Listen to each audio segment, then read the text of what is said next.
चुनाव में यदि माननीय मुख्यमंत्री जी जाएंगे प्रचार करने के लिए तो हम लोग भी प्रचार के लिए निकलेंगे कि माननीय मुख्यमंत्री जी हमको ठगने का काम किया है। क्योंकि बिहार के लोग अगर उच्च शिक्षा प्राप्त करके बिहार में अगर जॉब नहीं कर पा रहे हैं तो ये बहुत ही दुख और शर्म की बात है। हमारी मांगे पूरी करना होगा,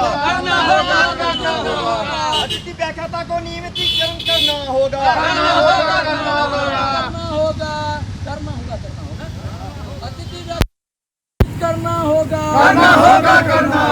व्याख्याता को नियमित करना होगा, व्याख्याता को नियमित करना होगा, हमारी मांगे पूरी हो, हमारी मांगे पूरी हो। नमस्कार, मेरा नाम निशा ओझा है। आप DTW24 न्यूज़ देख रहे हैं। अभी हम मौजूद हैं जदयू कार्यालय के बाहर। ऐसे आम तौर पे चुनाव का मौसम है तो जो कार्यकर्ता हैं, जो जिनको टिकट चाहिए चुनाव में, उनकी भीड़ होती है। लेकिन आज हम यहाँ रुक गए क्योंकि मुद्दा ऐसा है कि लोग अपना हक मांग रहे हैं और इनको लोग कहना गलत बात होगा। ये शिक्षक हैं, वो शिक्षक जो बिहार के भविष्य को लिखते हैं। इन्होंने अपनी मांग को सरकार के सामने रखा है। वो ये कह रहे हैं कि ये गेस्ट फैकल्टीज़ हैं। गेस्ट फैकल्टीज़ खुद को परमानेंट करने की बात कर रहे हैं। अभी लॉकडाउन के वक्त आपने सुना होगा कि जितने भी नियोजित शिक्षक थे उन्होंने करीब 4 लाख के करीब जो शिक्षक थे उन्होंने हड़ताल किया था समान काम के बदले समान वेतन को लेकर के। अब हमारे साथ कुछ असिस्टेंट प्रोफेसर्स हैं जो अपनी मांग को लेकर के जदयू ऑफिस के बाहर जो है वो आंदोलन कर रहे हैं और वो ये कह रहे हैं कि अब उनकी मांगे पूरी होनी चाहिए, उनको अब गेस्ट फैकल्टीज़ को परमानेंट करना चाहिए और भी कई सारी ऐसी चीज़ें हैं जो इनकी मांगे हैं सरकार से। इनसे बात करके ही जानते हैं और ये भी जानने की कोशिश करते हैं कि नीतीश कुमार से खास करके विद्यार्थी और शिक्षक नाखुश क्यों हैं। अपना नाम बताइए। देखिए, मेरा नाम डॉक्टर सुमंत राव है। हम अतिथि व्याख्याता के तौर पर BSS कॉलेज सुपौल में कार्यरत है। आज हम लोग अपनी बातों को सत्तारूढ़ दल के ऑफिस में पहुंचाने आए हैं कि हम नियमितीकरण की बात कर रहे हैं, हम समायोजित करने की बात कर रहे हैं। क्यों बात कर रहे हैं कि हम बिहारी हैं और मेरा हक बनता है बिहारी होने के नाते। 2014 में असिस्टेंट प्रोफेसर की बहाली हुई जिसमें 80% अदर राज्य के हैं। हमारा हक छीना जा रहा है, लेकिन यहाँ की राज्य सरकार हमारी बातें नहीं करते हैं। इसलिए लगातार हम लोग लोकतांत्रिक तरीके से यहाँ पहुँचाने आए हैं। आप देख सकते हैं। कहाँ से आए हैं? बिल्कुल, हम लोग बिहार के विभिन्न कॉलेज से आज हम BSS कॉलेज सुपौल से हैं। हम जो सत्तारूढ़ दल है उसके कार्यालय के माध्यम से माननीय मुख्यमंत्री जी तक हम अपनी बातों को पहुंचाने आ रहे हैं और लोकतांत्रिक तरीके से ये आंदोलन है। लॉकडाउन और सोशल डिस्टेंसिंग और राष्ट्रीय शोक का पालन करते हुए हमारे प्रतिनिधिमंडल आए। ये कोई आंदोलन नहीं है, ये बड़ा आंदोलन है। हम ये बौद्धिक आंदोलन है। हम अपनी बात को रखने आ रहे हैं कि माननीय मुख्यमंत्री जी हमारी बातों को नज़रअंदाज न कीजिए, हमारी बातों पे ध्यान दीजिए। हम बिहारी हैं, समायोजित कीजिए, नियमितीकरण कीजिए। आप वीडियो में आ रहे हैं। आप UGC नॉर्म्स के तहत हमारी बहाली हुई तो फिर क्या मजबूरी है? हमारा प्रोसीजर वही है, बस एक भवन का अंतर है। जो BPSC 2014 में लिया गया वो सिर्फ पटना में हुआ था और वही एक्सपर्ट बिहार के बाहर के एक्सपर्ट आए, इंटरव्यू बोर्ड में वही प्रोसीजर अपनाया गया। तो फिर अंतर कहाँ दिख रहा है? हम समायोजित करने की मांग कर रहे हैं। हमारा हक बनता है, हमारा हक है। तो माननीय मुख्यमंत्री जी, माननीय उप मुख्यमंत्री जी, निश्चित तौर पे आप देखिए उठा के क्या स्थिति है।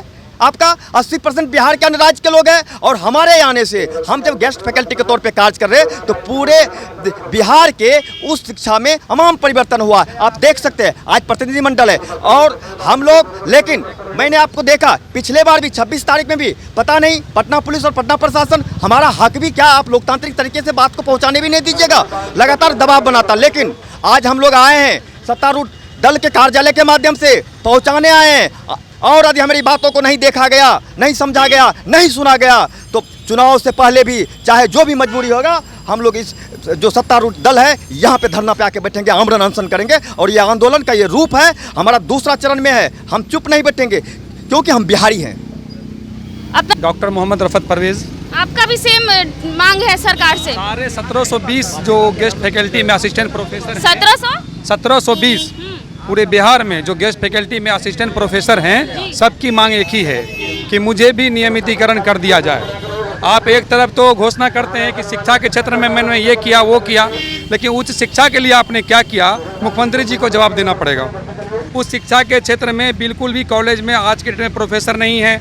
हम लोग जो क्लास ले रहे हैं तब बच्चों की पढ़ाई हो रही है, हम लोग ई कंटेंट भेज रहे हैं, गूगल क्लासेस ले रहे हैं, व्हाट्सएप ग्रुप बना के पढ़ा रहे हैं। तो फिर पढ़ाई शुरू हुई हम लोग के आने के बाद से फिर हम लोग को आप अतिथि कह रहे हैं और आगे नियमितीकरण के लिए दूसरी बहाली निकाल रहे हैं। ये तो अन्याय है हम लोग के लिए ना, ये तो अन्याय है। अगर आपकी मांगे पूरी नहीं की जाती है, अगर चुनाव से पहले नहीं होता है, तो क्या डिसीजन होगा आप लोगों का? देखिए, हम लोग बिहार के हैं और सबसे बड़ा ताकत होता है वोट का ताकत। तो सरकार बदल देंगे, ये हम लोग कॉलेज में कार्यरत है और हमारी बातों को क्यों नहीं सुना जाएगा? हम तो अपनी मांग को रखने हैं, हम मांग पत्र लेकर आए हैं। आपके पहले 4.5 लाख लगभग जो नियोजित शिक्षक थे, उन लोगों ने भी हड़ताल किया था, उनकी मांगे पूरी हुई, उनकी हड़ताल को खत्म करा दिया गया। आपको क्या लगता है, आपके साथ कैसा मतलब? देखिए, हमारा जो मांग है, हमारा जो ये जिस तरह से हम लोग कार्य करने आए, इंटरव्यू दे के आए हैं, हम लोग सारा उसी प्रोसीजर से आए हैं। ये सरकार चाहे हरियाणा में देख लीजिए उठा के, मध्य प्रदेश में देख लीजिए उठा के, पश्चिम बंगाल में देख लीजिए उठा के,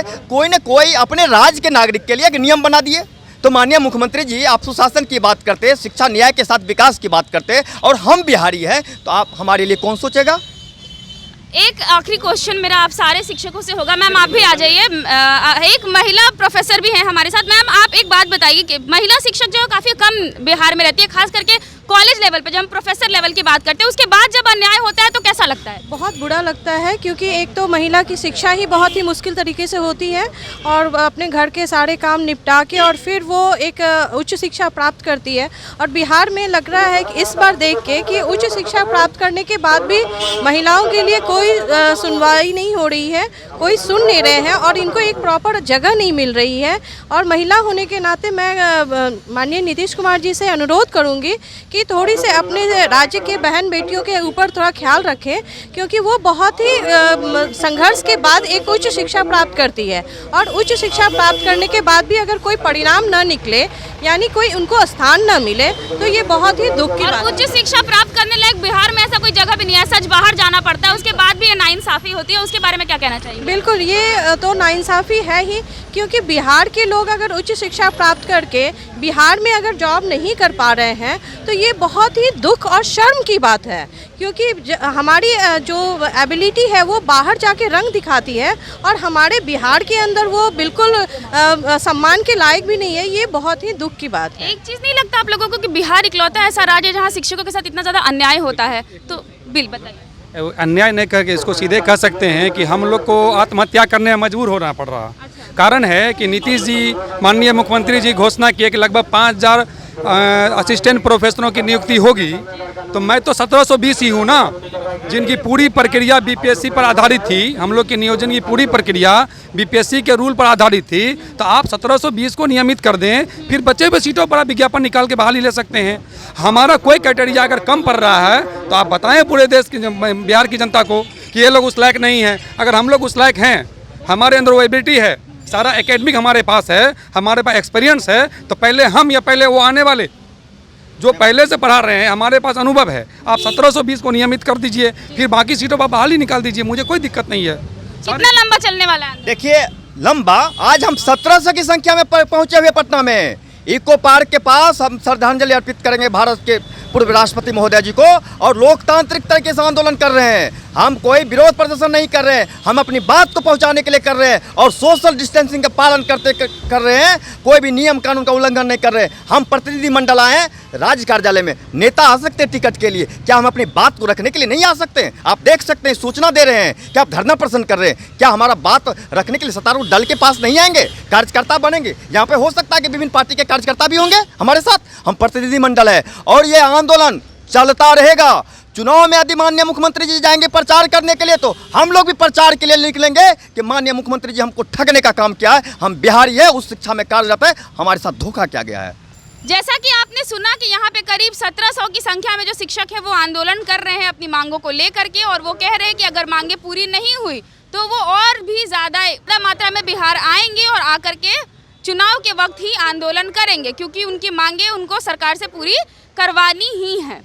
आप DTW न्यूज़ देख रहे हैं, मेरा नाम निशा है और इसी तरह की तमाम बड़ी खबरों को देखने के लिए हमारे चैनल के साथ बने रहिए। और अगर अब तक आपने हमारे पेज को लाइक नहीं किया है तो कर लीजिए। बहुत बहुत शुक्रिया।